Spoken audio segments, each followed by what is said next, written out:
Hello and welcome to the Polk Pioneers History Program, a collaboration between the Polk County Historical Association and the Polk County History Center. I'm Murtis Young, Historic Preservation Manager for the Polk County History Center. Thank you for joining us today as I have the pleasure of interviewing Wilhemina Darby Spires, a resident of Polk County for 87 years, who will be sharing personal memories about her life. Mrs. Spires, thank you for joining me today. So let's begin by talking about your birthplace. Where were you born? Plant City, Florida. Plant City, not too far from Polk County. And do you remember the year of your birth? Oh yes, 1922. That was a few years back. So your story is going to be a very special story because I know you've accomplished great things and we're looking forward to hearing about that. So I understand though from talking with you earlier that you moved from Plant City when you were about 2 years old. And so your family moved from Plant City to where did you go from there? We came to Winter Haven. Winter Haven. Okay, and then most of your life you spent in Winter Haven, and certainly your early life. Mm-hmm. So let's think about your childhood in Plant City. Can you think about some fun stories about being a young girl, not in Plant City, excuse me, in Florenceville or the Winter Haven area? Can you think of some stories you'd like to share with us about being a young Wilhemina in Florenceville? I was about 8. 8 years old. Mm-hmm. Fun age. I remember that my mother taught me to tell time. Oh, how fun. Mm-hmm. And you were so proud. Uh-huh. And because I had thought that if you said a quarter till, it would be 25 minutes to 1 or whatever. That's very rational. Uh-huh. So, but she told me that no, a quarter was that an hour made up in 4 parts. So, and she explained everything to me about that, and I understood it very well when I was 8 years old. That is a great story and a great memory. I know today so many young people don't even learn to tell time because everything is digital. So that is really great. We need to remember to teach young people to tell time and how to look at a clock. I also am curious about this. A quick little story. I understand from reading about your life history that you all also had chickens. Did you have any part to play in care of the chickens? Yeah, I wanted to raise chicken because I wanted to raise money. A little entrepreneur. And what age were you when you started this little business? I was probably more grown up. Grown up? Mm-hmm. And so did you sell the eggs? Yeah. To make a profit? Mm-hmm. Well, good for you. I also had turkeys. You had turkeys as well. Did you sell the turkeys? Was that part of the business? Yeah. Mm-hmm. So around Thanksgiving you were pretty busy selling turkeys. Mm-hmm. You know, I can imagine turkeys probably take up a good bit of space. Did you have like a little farm area or something for them? Or where did you keep them? Well, I kept them in a place where the top was on and also kept the wings cut. Oh, did you do that yourself? Yeah, you hold them down and cut the wings. How about that? How did you learn to do that? I saw my mother doing it. Okay. Your mother was apparently a really great lady who taught you lots of things. Now tell us her name. My mother's name, Eliza Darby. Actually, it was Eliza Regina Darby. Regina, what a beautiful name. I love that. Mm-hmm. And then I understand that your parents came to the Plant City area from South Carolina. Is that correct, in the early 1900s? Yeah, my grandparents brought his family. But my mother was only 10 years old when she left there. Okay, I see. But they were following the turpentine industry. Very interesting. That was a very thriving industry in this area about that time. But now they don't get the turpentine from trees anymore. No. But anyway, they follow the trail to Funiac Spring. Defuniac, okay, correct. And that's long before my time. Oh, sure. And they kind of settled there. Settled into Defuniac area. Mm-hmm. And but I'm told now that my father would go on the field on the Turpentine trail, but he would come back at a certain time. But my mother was kind of tired of traveling, so she stayed there because her father was there. I see. So when he was on the trail, would that mean for him that he would travel from one camp area to the next, or a turpentine site to another one, and move around and harvest the trees and produce the turpentine, and then would come back to the Defuniac area, and your mother at stayed there? times, yeah. And then so eventually your parents moved to Plant City. Right. And do you know what brought them to Plant City? Do you know why they moved to that area? What business or endeavor brought them there? I don't know exactly, but I think it was during the time when the influenza was raging. Oh, yeah. Oh, yeah. You read about that? I do, right. And she said that when they got to Plant City, there were bodies at the train station piled up. Oh my goodness gracious! So they arrived on by train, and there were a lot of people who had succumbed to the influenza that was there. They didn't have any place else to put them. Oh my goodness! What a sad memory for your mother. Yeah, that was really a tough time. And so, but then they settled in the Plant City area, found a livelihood, and stayed in Plant City for not long. So you were born shortly after they arrived there, I'm guessing. Well, not quite. My other sister was born, the one that was raised up with me. Her name was Eliza too. Eliza also. Yeah, she was born. She was the first one to be born in Plant City. Okay. And then I was next, and I was the last. I was the 14th child. You were number 14. Number 14. Wow, that must have been very interesting, having all those siblings telling you what to do, right? No, I didn't do it. You didn't do it. You didn't listen to them. A girl with a mind of her own. So I was kind of spoiled. Well, you know, that's a good thing, isn't it? It is a good thing to be spoiled, because that really means a bunch of love, right? I get the impression that's the kind of household you all came from, a house of large family, lots of love and concern for each other. After you came to Winter Haven and you were a young girl and you went to elementary school there, where did you graduate from high school?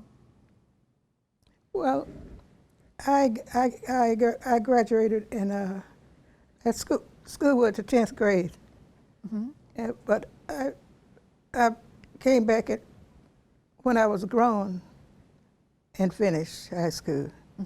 By that time, the name had changed from Polk County Training School to oh gosh. Didn't it become Florence Villa? No, it was in Florenceville. Jewett High School. Okay. Then it was changed to Jewett, but it wasn't changed to Jewett until they moved to the Lake Maud area. Okay, right. So let me see if I can connect my information for me and catch up with your story. So you attended school, and it was called the Polk County Training School, and you were there until 10th grade. And then I think you, if I recall correctly, you were married, and you lived in Philadelphia with your husband for a period of time, and had 3 children in Philadelphia. And then at the age of 22, I remember from your story, you made a very brave decision. You returned to Polk County with your children, and you decided to complete your education. Yeah. So tell us about that, how the progression of that. So first, you finished high school, and that was at Jewett, so you came back to the Winter Haven area, and you finished high school at Jewett. That's the name had changed. And then from there, you went to college, and at first you were at Bethune-Cookman, is that correct? Mm-hmm. And earned your BS degree in education. And then, as I recall from your notes, you earned your Master's of Education from Rollins College. Right. Now, the true story and all that, those are wonderful accomplishments, but you have returned, I'm thinking, home to your home area. You've decided to not only raise your children as a single mother, but you are continuing your education. Tell us about that experience. Well, the first step is that you have to want to do it. The desire. And I said to myself, I'm not getting anywhere not doing it. So I may as well plunge in here and get make the first step and start. Brave and courageous. Start on finishing my education. And I did. And it was a job because it was something I wanted to do. And I kept at it until I got my degree and went on from there. And it's a huge accomplishment. That is just such a great accomplishment that you did that you wanted to do it, you had the desire, you had the courage, and the stamina and the perseverance, and you got it done. Now I'm curious, today, 2019, if there's a young woman out there who is facing a decision similar to that, what would you tell her? What advice would you give her? I would say follow your dreams. That is a great mantra. Mm-hmm. Follow your dreams. And it happens. It happened Mm-hmm. for you. Have to put a little effort into it here and there though, correct? Yeah.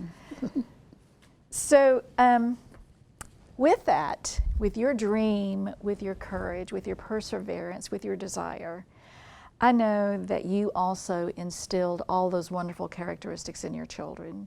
So for the point of discussion, I'd like to share some things that I learned from reading about you.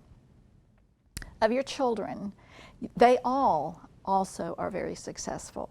You have a child who achieved a career as an electrical engineer, one as a school principal. You have a child who is a medical doctor. You have a child who is a history teacher. You have a child who has enjoyed a career in the healthcare field. You have 14 grandchildren, 6 of whom hold master's degrees. 1 holds a doctorate degree, and you have 20 great-grandchildren. So a woman who left home early, married, moved to Philadelphia, came back, established her own career and her own dream, and you instilled all that in your children. So tell us about that, how you influenced your children, how you took your dreams and all those characteristics, those beautiful characteristics of Wilhemina, and instilled those in your children. How did you do that? I don't think it was a matter of influencing. I just did what I thought was the right thing to do, and they followed that example. And they did so, Mm-hmm. and they all have achieved such wonderful things. Would you like to tell us about your children? Connie, real name is Constance, but we call her Connie all the time. Connie? Connie. Connie's the oldest. Marilyn is the next. Okay. And Fran, we call her Fran, her name is Francina, is next. And George is next. George Darby. He has my maiden name for a middle name. Darby. D-A-R-B-Y. And then later came Daryl. Daryl, your baby. Uh-huh. I bet they're very proud of their mom, just like you're proud of your mom. Your mom taught you how to tell time. Can you think of the one special thing that you taught each of your children at an early age? Anything that was important for you, for them to learn? Never steal, never lie. never do anything that's wrong. Now, let's talk a little bit about your career. So, you spent 10 years of your career, I'm going to assume after you graduated, you spent 10 years teaching in Franklin County, and that's up in the Panhandle area. Mm-hmm. And what was the teaching job like there? What were you doing there? Well, the children needed a lot of attention.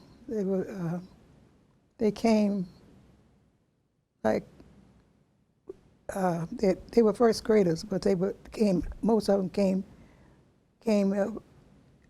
at the kindergarten level. Oh my goodness. So that's where I had to start. At the beginning. At their beginning.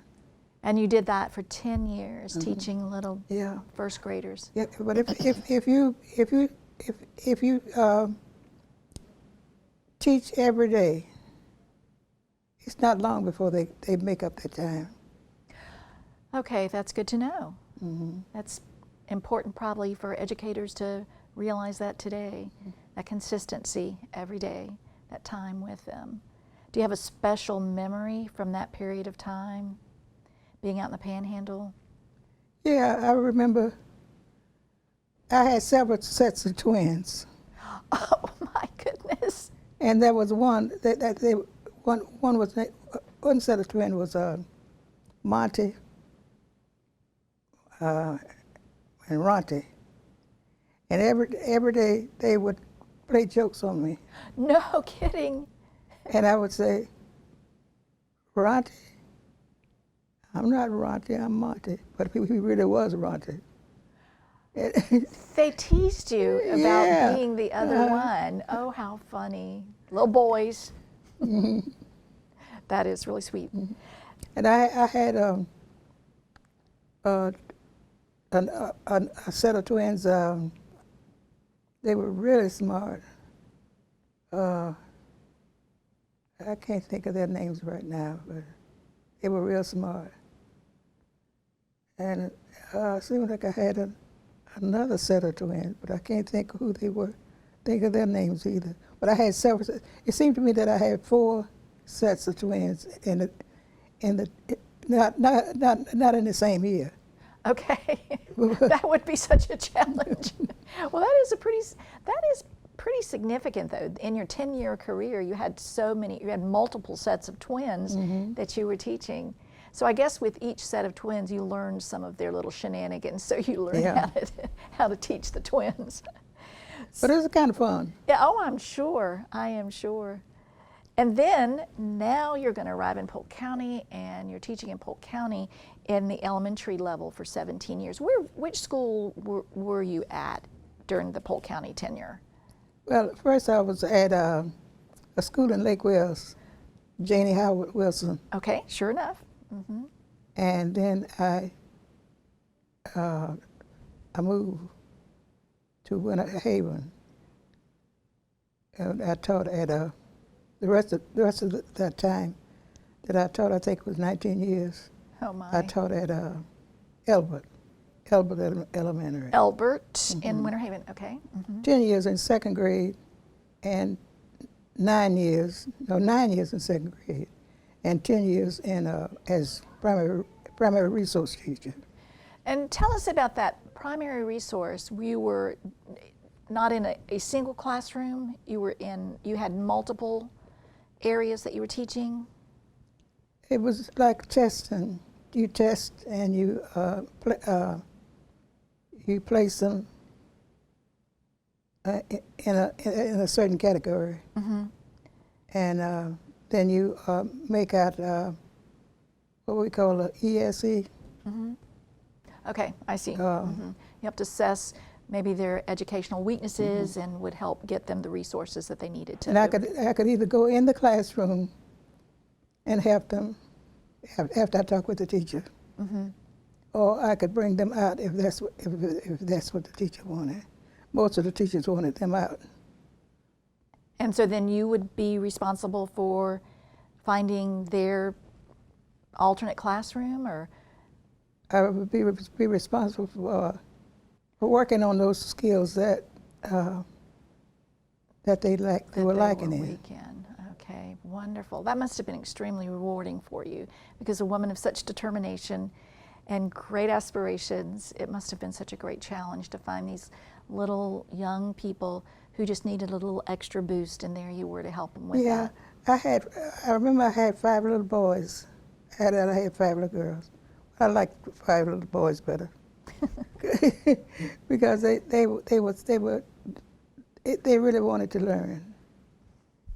And every day I would work with them. And I did it by words, sounding out words. Mm-hmm. And by the time that they, at the end of the year, they were reading. Wow, that must have made you so happy. Oh, yeah. And it probably made them very happy too. They felt probably great pride in overcoming whatever their challenge was and learning to read. They were in kindergarten, what it was. Mm-hmm. And they were reading, but the rest of the children were not reading. Because they followed what the school system said to do. They made little things like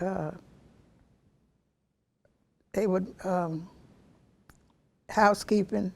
Mm-hmm. You know, play housekeeping. Mm-hmm. That's the kind of things they did, and they learned how to tie shoes and all that kind of stuff. But meanwhile, my little kids were learning. In fact, a lot of that stuff they already knew because they were forced to learn it at home. So,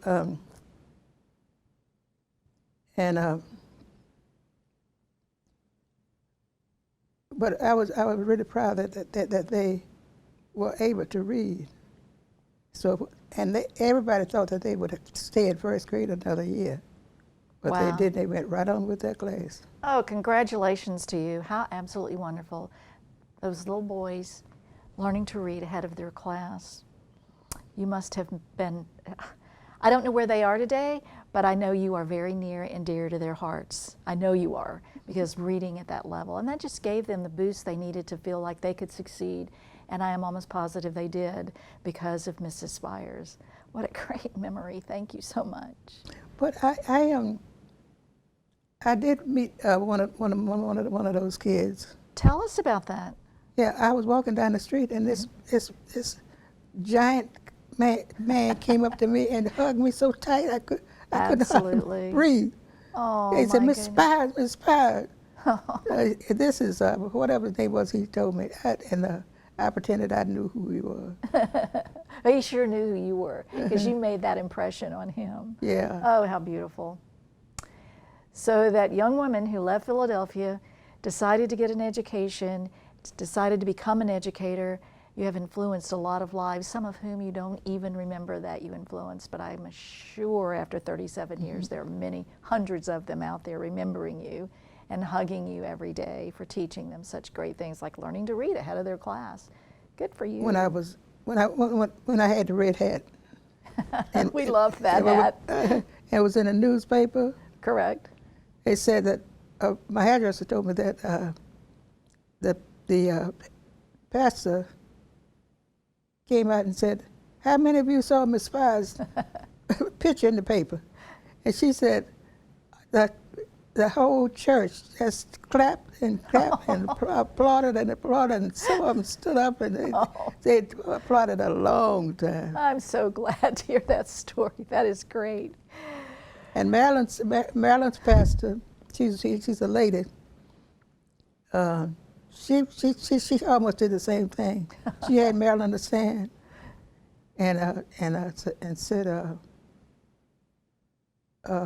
"We're going to give Marilyn and her mother a big applause." And most of them had seen the paper. Correct. Well, they stood up and they clapped too. a long time. That is just wonderful, because you certainly deserve that. You have achieved wonderful things, and you deserve that. And that red hat was absolutely awesome. We love that picture too. I wonder, goodness gracious, you've achieved 37 years as an educator. I wonder if there is a story that you might share for our educators, men and women who are in the classroom today. What advice would you give them if you could just grab them up and say, this is something you really need to know or think about, or something you need to do? What advice would you give our teachers today? Like I said, never give up on a job. Always try to get them to do their best. Okay, yeah, there you go. And you have experienced success with that, and that's why it is so special to have this opportunity to visit with you today about your life and your career. And now I'd like to talk about the social Wilhelmina. So I know that you go to Hearst Chapel AME Church. You've been busy there. Tell us about some activities you've been involved with at Hearst. Well, a few things. I sang in the choir. I went to Sunday school, and I was a member of the Sunday school class. And somebody tried to get me to teach a class. I said, no, I'm too fulfilled because I was then director of Christian education. Right. And I was involved in taking the children as delegates to the Sunday School Convention, and also to a state meeting that we call the... That's okay, but it's a state level convention, Mhm. and you took these students. That's very, talk about brave. That is really brave to do that. But what an impression you made on them. They had an opportunity to work in the church at a leadership level and present. So any particular memory from any of those trips that you might want to share with us? A particular church member that accomplished something, or remember something about that? No, but I will tell you this. We also gave scholarship. At the church did? Uh-huh. Oh, wonderful. And so, and also we had other organizations. That would probably be, would that be the Sigma Gamma Rho sorority? Usually the sororities it wasn't. do? No, it was. From the retired educators? It was Heron of Jericho. Oh, okay. Uh-huh. Okay. Uh-huh. It was a Masonic. The Masonic. Uh-huh. Mm-hmm. It was one of the sisters of the Masonic. Mm-hmm. And were you able to help select the students who would receive the scholarships? We had a committee to do Committee? that. Mm-hmm. That's wonderful. That's so helpful. Now the scholarships were, do you remember what they were for? Was it just any school, anywhere they were going, or was it a local school? No, they were, they could, we had both kind of had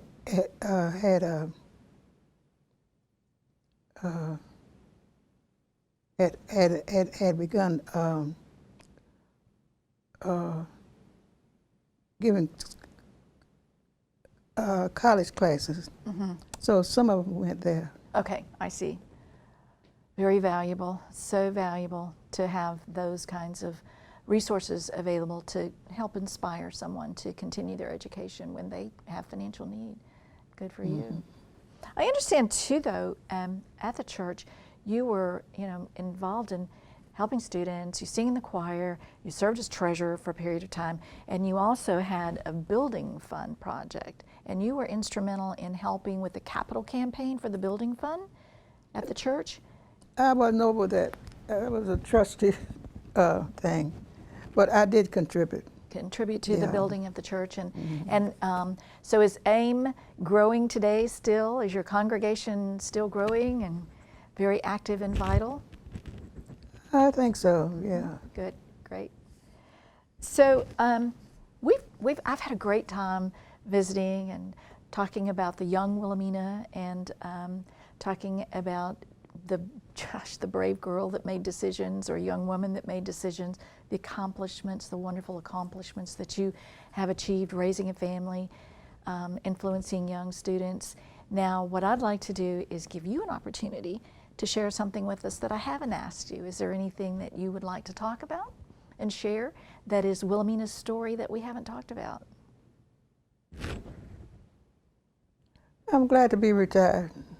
Retirement is a good thing, huh? I think you earned it. I think you accomplished a lot. So what is retirement like for those of us who are just looking over the brink? How do you stay entertained and so beautiful in retirement? I look at TV. I got my special TV programs, and I read my Bible every morning. Everyday devotion.